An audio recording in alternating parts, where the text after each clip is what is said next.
On October 28, beloved Friends actor Matthew Perry sadly passed away at home in Los Angeles. The 54-year-old actor leaves behind his parents and 5 half-siblings. Despite never getting married or having kids of his own, Perry came from a big family of Canadian Americans. He was the eldest of 6 children. His father, John Bennett Perry, had 1 daughter from a previous marriage, and his mother, Suzanne Perry, had 4 children from her second husband, Keith Morrison. Friends, Lovers, and the Big Terrible Thing, Matthew's memoir from 2022, characterized him as a latchkey kid who lived between Los Angeles and Montreal. Here is all the information you require on the late actor's relatives. Before Matthew turned 1, Suzanne and his father parted ways, and she now works as a successful communications specialist. The former journalist worked as Canadian Prime Minister Pierre Trudeau's press secretary before concentrating on political fundraising and consulting. Matthew went to school with Pierre Trudeau's son, the current Prime Minister of Canada, while she was in government. Following his loss, the politician tweeted, "Matthew Perry's passing is shocking and saddening, paying homage to his former classmate. We used to play games in the playground, and I know that people will always remember the happiness he brought to them." In the end, Suzanne married Morrison in 1981. The television celebrity from the 1970s rose to fame in Falcon Crest as Sheriff Floyd Gilmore.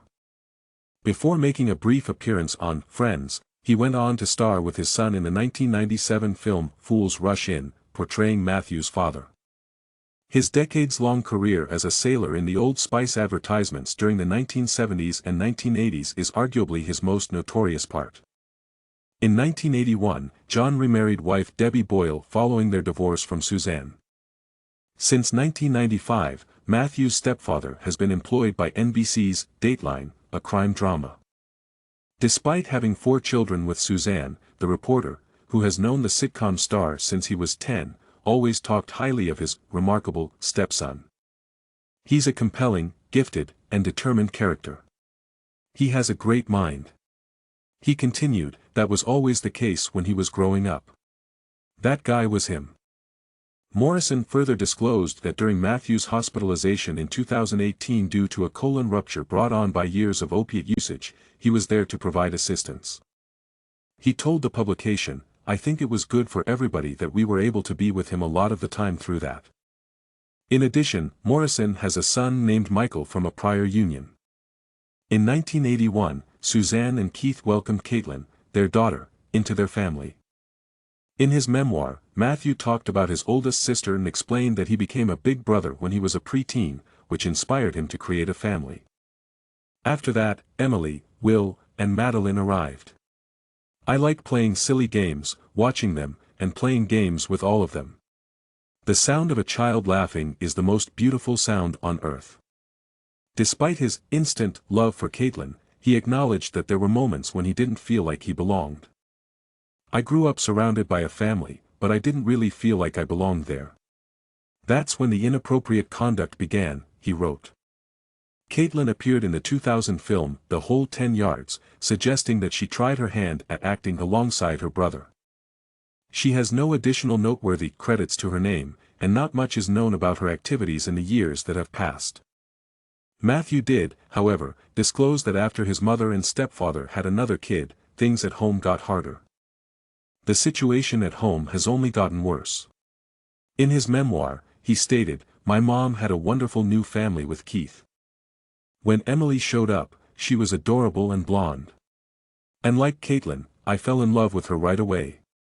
But I was always the outsider looking in, that child up in the sky on an unaccompanied flight somewhere else."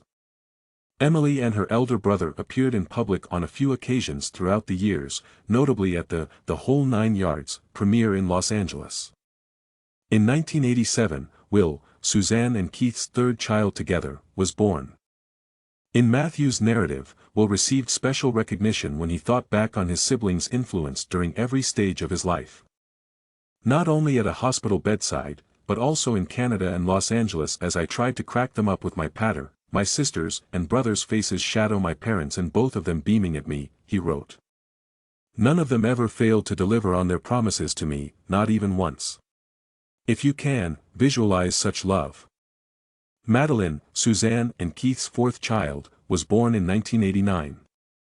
Matthew also included a shout-out in his autobiography to his youngest sister, who continued her father's career as a Dateline producer. Instead of discussing it, I did the only thing I felt I could do. I immersed myself in family during my hospital stays, spending hours with my lovely sisters Emily, Maria, and Madeline, who were supportive and kind and funny, he wrote.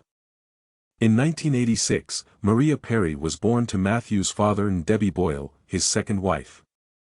In his biography, the actor referred to his half-sister as the hub of the Perry family, and said she was the only one who was open about the drug health emergency that left him unconscious for 2 weeks. He writes, "There I was, bedridden and attached to 50 wires like a robot, while Maria filled me in." Matthew called Maria's mother a lovely woman and the catch of the century at other points in the book.